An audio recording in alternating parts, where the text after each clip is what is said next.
Oriental is a province in central Visayas, Philippines known of its rich history and vibrant culture. The earliest settlers, Negros Oriental, were the Negritos or Aitas, who arrived in the area more than 300 years ago.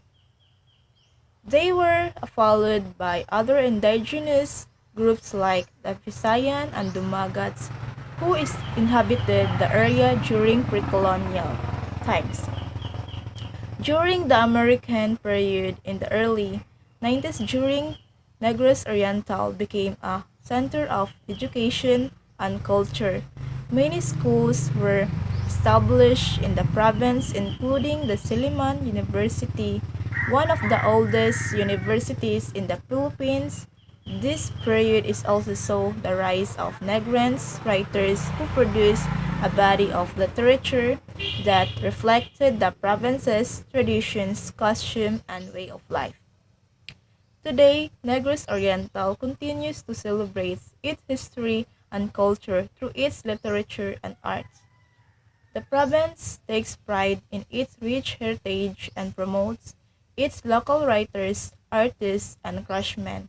As a result, Negros Oriental is known as a culture and literary hub in the Philippines, a place where the traditions are cherished and creativity is nurtured.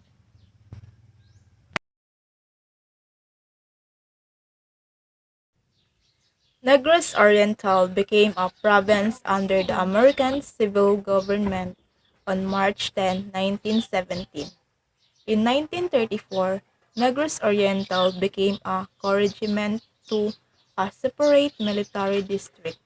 Under the American colonial government, transportation infrastructure was developed with improvements of roads and new bridges. Negros Oriental has a rich literary tradition which can be traced back to pre-colonial period. The traditions of oral literature were important in the cultural and social life of the indigenous people of Negros. These traditions included the chanting of epics and folktales which were passed down from generation to generation. In recent years, the literary scene in Negros Oriental has continued to flourish and there are now many literary organizations and events in the province. The works of Negros Oriental writers have been recognized and celebrated both locally and nationally, with some writers even receiving international recognition. Dumaguete City, also known as the City of Gentle People, has a rich history dating back to pre-colonial times. It was originally inhabited by the native Negritos, who were later joined by the Visayans.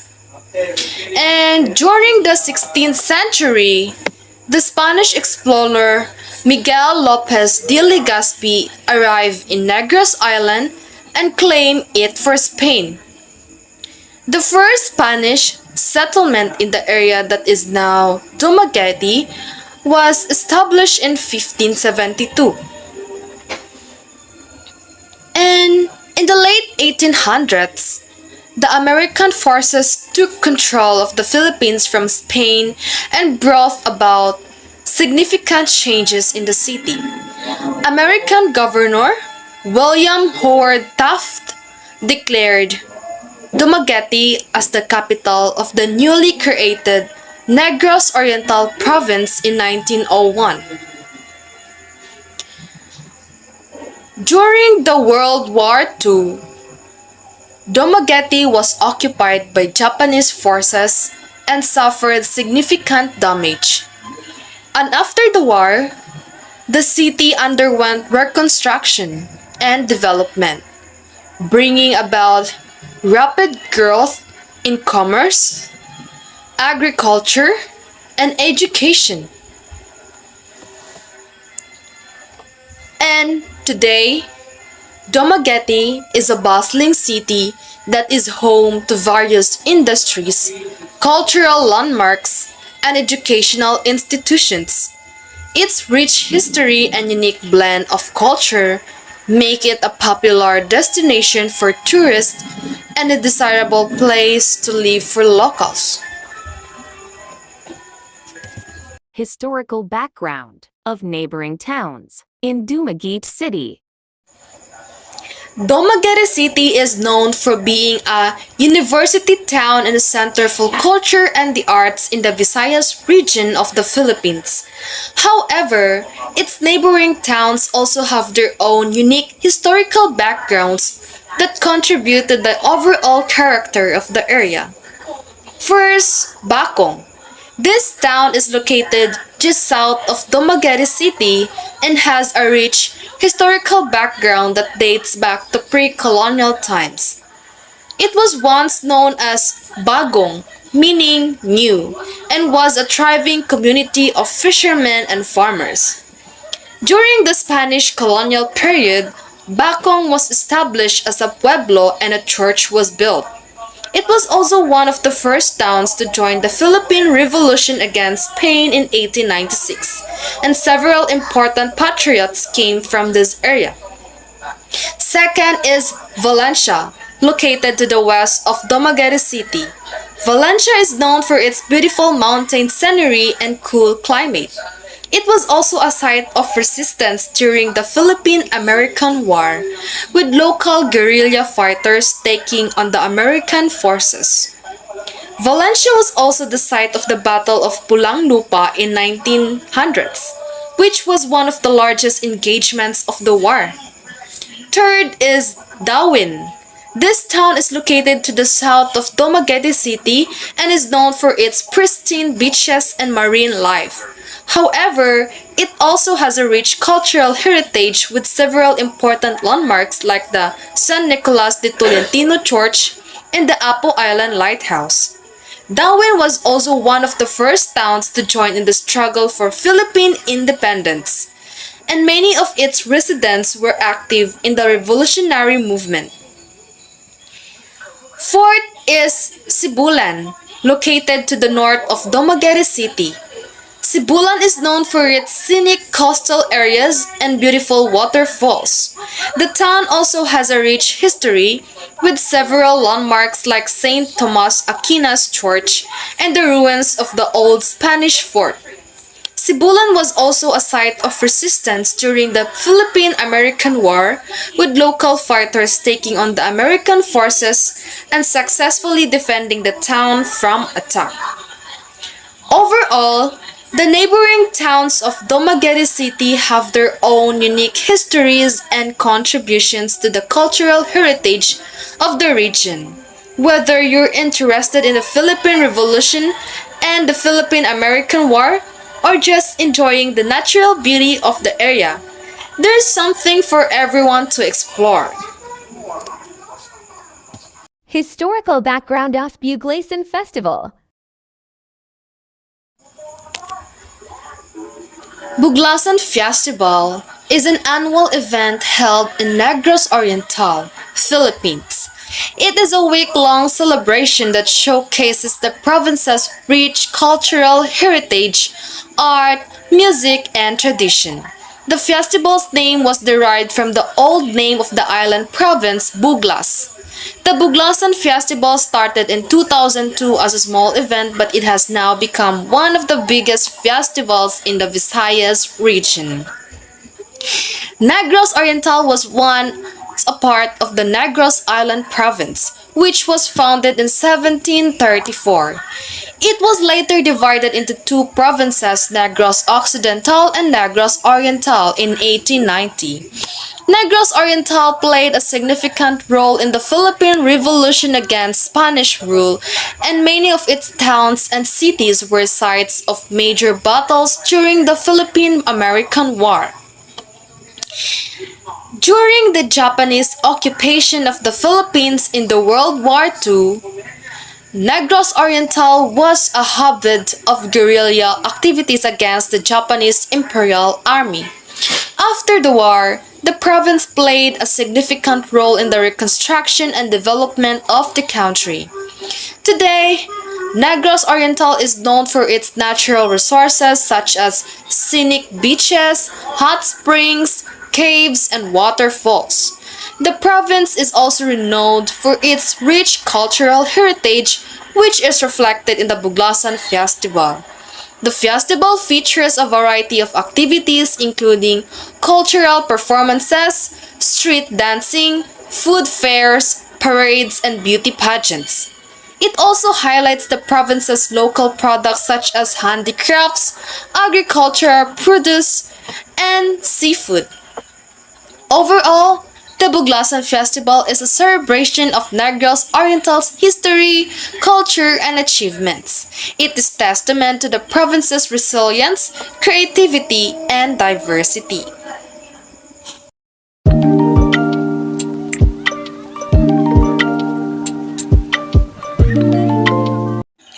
The province of Negros Oriental, located in the central region of the Philippines, has a rich history and culture that is reflected in its early forms of literature. These include folk tales. These are stories passed down from generation to generation that usually have a moral lesson or explanation from natural phenomena. Some popular folk tales from Negros Oriental include the legend of the Twin Lakes and the legend of the Mount Talinis. Second, proverbs. These are short sayings that express a universal truth or piece of wisdom. Many proverbs from Negros Oriental relate to agriculture and the environment, such as a tree without roots will not grow and the best fertilizer in the farmer's footsteps. The third, epic poetry. Long narrative poems that tell the story of a hero or a series of events. One notable epic poem from Negros Oriental is Hirinugiao, which tells the story of a warrior tribe and their battles against enemies. Fourth, ballads. Narrative songs that tell a story and often have a refrain and it's repeated throughout the song. Ballads from Negros Oriental often center on love and romance, such as Ang langgam nga nalipay sa iyang lamisa, or in English, The Ant That Rejoices on Its Table. Fifth, drama. The province has a rich tradition of drama with many local groups staging plays and performances based on historical and folkloric events. Many of these dramas incorporate music, dance, and elaborate costumes. Overall, these early forms of literature from Negros Oriental demonstrate the region's diverse history and culture, and serve as a reminder of the importance of preserving local traditions and storytelling practices.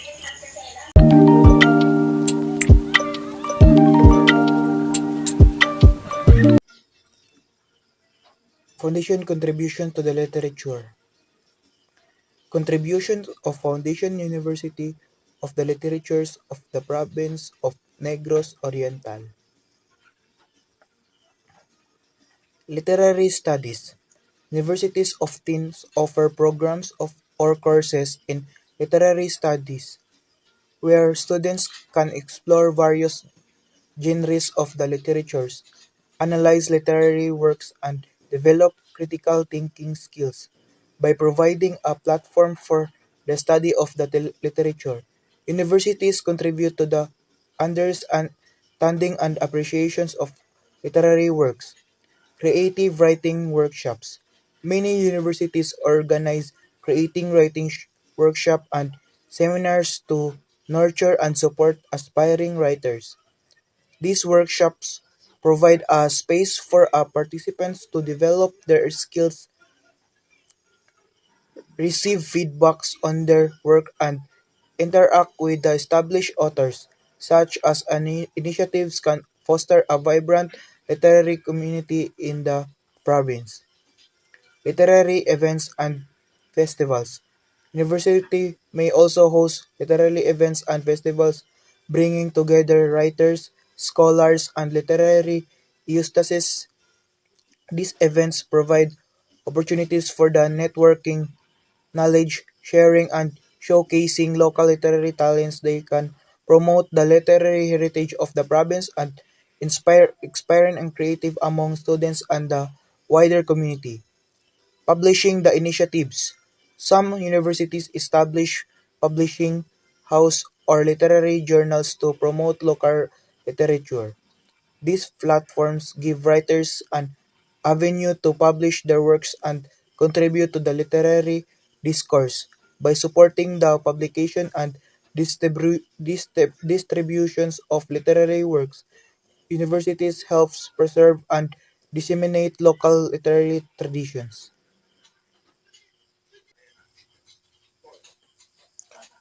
Contributions of Saint Paul University of the literature of the province of Negros Oriental. Saint Paul University, Dumaguete, located in Dumaguete City, Negros Oriental, Philippines, has made significant contribution to the literature of the province and the surrounding region. Creative writing programs. Saint Paul University, Dumaguete has offered a creative writing programs and workshops that have nurtured local literary talents. These programs aim to develop the skills of aspiring writers and provide a platforms for them to showcase their works. Literary publications. The university has published literary works through its official publication and other platforms. This publication features the works of the students, faculty, and the guest writers, helping to promote local literature and provide a space for literary expression. Literary events and festival. Saint Paul University Dumaguete has organized and participate in a various literary events and the festivals in Negros Oriental. These events include poetry, reading, books, lunches, and literary competitions that encourage the growth of the local literary scene. Promoting of local literature. The university has played a role in promoting local literature by featuring works that highlights the cultures, heritage, and the experiences of Negros Oriental and its people. This emphasis on regional literature helps preserve local stories and encourage writers to explore their own cultural backgrounds. Silliman's literary contributions. Contributions of Silliman University of the literature of the province of Negros Oriental. Silliman University has made significant contributions to the literatures of the province of Negros Oriental in the Philippines. As one of the country's premier educational institutions, Silliman University has fostered a vibrant literary tradition and has played a crucial role in nurturing and promoting local literary talents. Here are some notable contributions of Silliman University to the literatures of Negros Oriental. Silliman National Writers Workshop. The Silliman National Writer Workshops is an annual gathering of aspiring and established writers from all over the Philippines. Founded in 1962, it is the oldest creative writing workshop in Asia. The workshop provides a platform for emerging writers to the development their craft, their lectures, manuscripts, critics, and the interactions with established writers. Many renowned Filipino authors, poets, and playwrights have emerged from this workshop, contributing significantly of the literary landscape of Negros Oriental and the Philippines. Edilberto and Edith Tiempo Creative Writing Center. The Edilberto and Edith Tiempo Creative Writing Center, named after the renowned Filipino literary couple, was established at Silliman University in 1999. It serves as a hub for literary activities and workshops, offering programs that promote creative writing, research, and literary criticism. The center has providing a nurturing environment for writers in Negros Oriental, encouraging the creation of new workshops and supporting the publications of literary journals and anthologies. Anthologies and literary journals. Silliman University has been instrumental in publishing anthologies and literary journals that showcase the works of Negros Oriental writers. One notable publication is Silliman Journal, a literary magazine that features fictions, poetry, and essays from both established and emerging writers. These journals has been a platform for a Negros Oriental literary voice, allowing them to research a wider audience and contributing to the preservation and growth of the local literary scenes. Literary events and festivals. Silliman University actively organizes literary events and festivals that celebrate the local culture and literatures of Negros Oriental. One such event is the Silliman University National Workshops Literary Festival, held annually as a part of the university's founding anniversaries. This festival brings together writers, scholars, and literary enthusiasts to participate in the various activities, including readings, panels, dislocations, and books lunches, thereby enriching the literary landscape of the province. Literary education and mentorship. Silliman University offers undergraduate and graduate programs in literary and creative writing, providing students with a comprehensive understanding of the craft and nurturing their literary talents. The faculty members, many of whom are accomplished writers themselves, guide and mentor students, contributing to the development of a new generations of writers from Negros Oriental. Through this initiative, Silliman University has played a crucial role in fostering the growth and development of the literature in Negros Oriental, nurturing talents, promoting literary expression, and providing platforms for writers to share their works with a wider audience. Its contributions have helped shape the literary landscape of the province and the Philippines as a whole.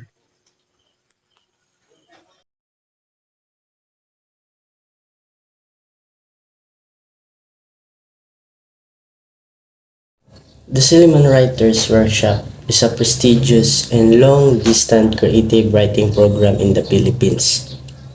It was established in 1962 and is held annually at Silliman University in Dumaguete City, Negros Oriental. The workshop attracts both emerging and established writers from all over the country and even abroad. It provides participants with a venue for honing their literary skills, receiving feedback on their work, and interacting with other writers. The workshop covers various genres including poetry, fiction, creative nonfiction, and drama. The Silliman Writers Workshop follows a competitive application process. Interested writers must submit their works for consideration, and a panel of established writers and literary critics selects the participants. The chosen writers then gather in Dumaguete City for several weeks of intensive workshops, lectures, and readings. Prominent Filipino writers and literary figures have participated in and lead the Silliman Writers Workshop. Over the years, notable alumni include national artists, for literary such as Edith L. Tiempo, Edelberto K. Tiempo, and Rizal B. Mujares, as well as acclaimed writers like Merly Alunan, Cesar Ruiz Aquino, and Ricky Lee. The workshop has contributed significant to the development of Philippine literature and has helped shape the careers of many writers. It continues to be an influential platform for fostering literary talent and promoting a vibrant literary culture in the Philippines.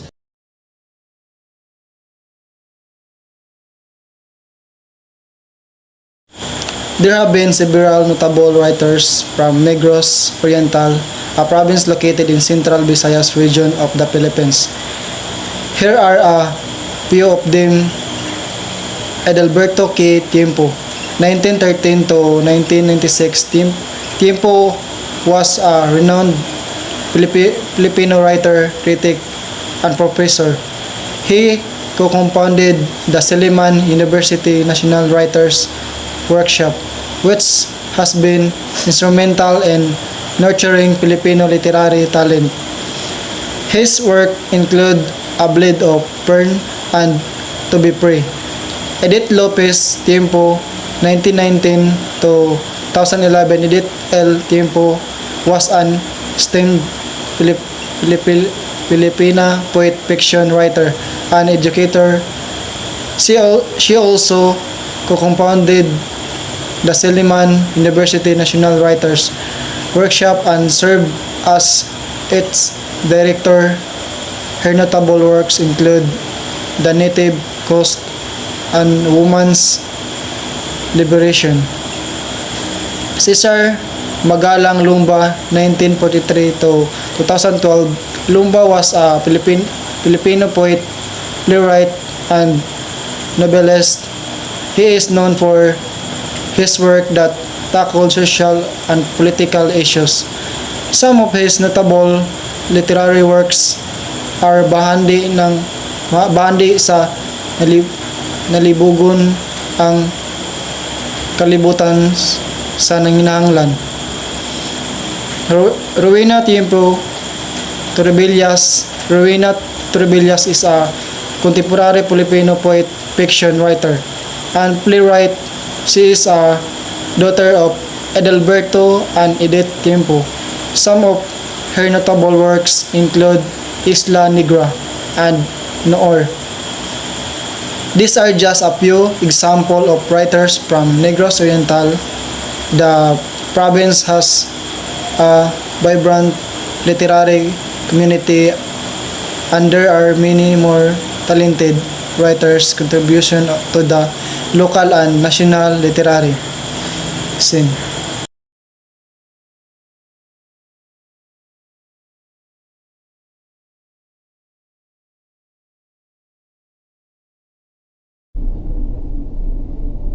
Bonsai is a poem by Edith Tiempo, who is known as Filipino poet, fictionist, and literary critic. She was born on April 22, 1919, in the province of Bohol and was later recognized as one of the pillars of Philippine literature. The poem itself is about a bonsai plant, and the speakers reflects on its smallness and how that smallness is emblematic of a larger lesson about life and growth. The poem starts by describing the bonsai tree as a dwarf and twisted, twirled from a large and thriving tree to shadow of what it had been. The speaker then muses on the idea that the bonsai embodies the human need to control and limit, to take something beautiful and force it into a small mold to fit our personal vision of what it should be. Tiempo's background as a writer and critic is evident in the poem, which is a work of deceptive simplicity The bonsai is a metaphor of human lives, symbolizing how we often try to contain and control everything around us for our own desires and preference. The poem's tone is introspective and contemplative with an implication, and the true nature of growth is not defined by our human desire to manipulate and control life, but rather by our ability to appreciate and nurture it as it is.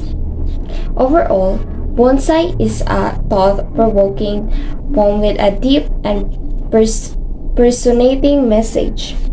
Edith Tiempo, with her extensive experience in literature, was able to craft a beautiful and insightful piece that captures the human condition and invites readers to focus on the things that matter most in life. Cuernos de Negros is a poem by Elsa Martinez Coscoela, one of the most significant contemporary Filipino poets. She was born in 1929 in Bacolod City, Negros Occidental, and had a notable career as a teacher, writer, and poet. The poem speaks of the majestic Cuernos de Negros, which is a mountain range situated in Negros Island. The range is considered one of the most impressive natural landmarks in the Philippines and is often hailed as an essential part of the Filipino culture. The poem itself is infused with images of nature, evoking the beauty and the power of the mountain range. The speaker of the poem reflects on how the mountains stand proud and firm against the sky and offer a sense of grounding in the world that is constantly shifting and changing. The imagery of the poem is steeped in naturalism, with reference to flora and fauna that inhabit the region. Martinez Concuela's background in literature is evident in the way she carefully crafts each line of the poem. The poem is written in free verse, which means that there is no strict adherence to rhyme or meter. This form allows the speaker to capture the essence of the mountain range without being constrained by the limitation of traditional poetry. Overall, Cuernos de Negros is a tribute to the natural beauty of the most awe-inspiring landmarks in the Philippines. The poem serves to remind readers to the importance of preserving the environment, of celebrating the power and majesty of the nature. Elsa Martinez Concuela's skillful use of language and natural imagery creates a deeply affecting and memorable poem that captures the essence of the Filipino culture and the natural environment that surrounds it. The Bells Count in Our Blood remains the one of the best poems written about martial law. First published in 1988 in the pages of the Suleimanian magazine, it tells about the horrors of those dark days and the disappearance of the activist priest. But it is a poem that also takes the Filipino to task about forgetting, admonishing us that even if remembering is painful, it is vital because it keeps us from decay. It is also very personal for me because the locale of the poem is Dumaguete, but it might as well be any other city in the Philippines. The poem deals like fear of death, an inevitable progression of the life cycle from youth to death. Throughout society and culture all around the world, a bell has a multitude of symbolic meanings and purposes. Bells can symbolize beginnings and endings, a call to order, or even a command or a warning. Being a mother is never easy. It is a lifetime responsibility, yet giving birth, feeding, clothing, and child doesn't end up the responsibility of being a mother. Although the destiny of the person cannot be controlled by anyone, mothers will always be there to support her child even in the hardest battle. Any mother can do anything just to sustain the needs of her children, but the mother in the poem cannot be anything. She doesn't have enough money to bring her children in school. That's why she was forced to take her two sons to be trained as soldiers. It takes her a lot of courage to face the reality that her youngest son is now gone because of the war. The reality that her sons were being born because they will be killed and will killed, just like the mothers of other soldiers. They are left hanging and had no clue what are appearances of those who have killed their sons. This mother is brave because she has two, and this kind of mother was worth to be saluted by everyone. Yet all the mothers in this world that are continuous doing everything for their family deserves to be looked up by everybody else.